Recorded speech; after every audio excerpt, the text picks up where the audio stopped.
пластикалык хирургтун жашоосу. Жакшы билим, сонун үй, сулуу аял. Бирок бул мен эмесмин. Мен мунун бир тууган байкесимин. Беттел эмес, төш, жамбаштарды жасайсың ба? Баягы актаны бербесең болбой калды карыст. Өзүң жаз бар, күз бар деп бербедиң. Энең турайын, андан бери 2 жаз 2 күз өтөт койбу? Сиз муңку кредитиңизди төлөбөсөңүзчү, үйүңүздү алып алабыз.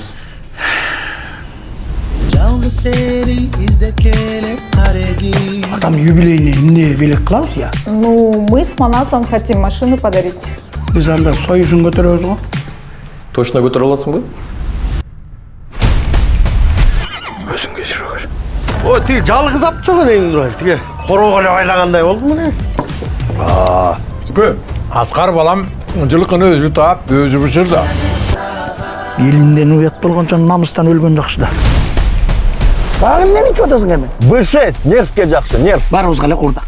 Жок, жөнөңүз чоңуз, мен аялым вегетарианка. Башка улут менен аралашмасы бар, Чогой байки, вегетарианкаден ал просто ит жебейт.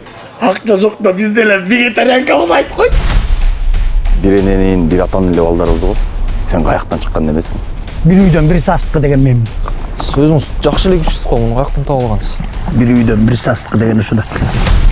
Өзүң эмне карап турасың? Отравление болбойбузбу? Отравление болсо, моулардын баары эле отравление болбойт. Жагымдуу экен, бирок.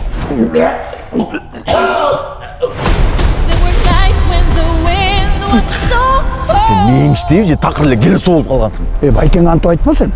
Байке болсоң нормальный байке болбойсуң ана. Сен үчүн өлүп калайын дедим го. Ушунун баарына сен күнөөлүсүң. Жаман болсом дагы сенин бир тууган байкеңмин го. Ушу сендей байкеден көрөчү. Байкем жок эле болгон жакшы. Катырак кетчү. Буну айдасачы, молодежь болуп калат да. Бахан сөзү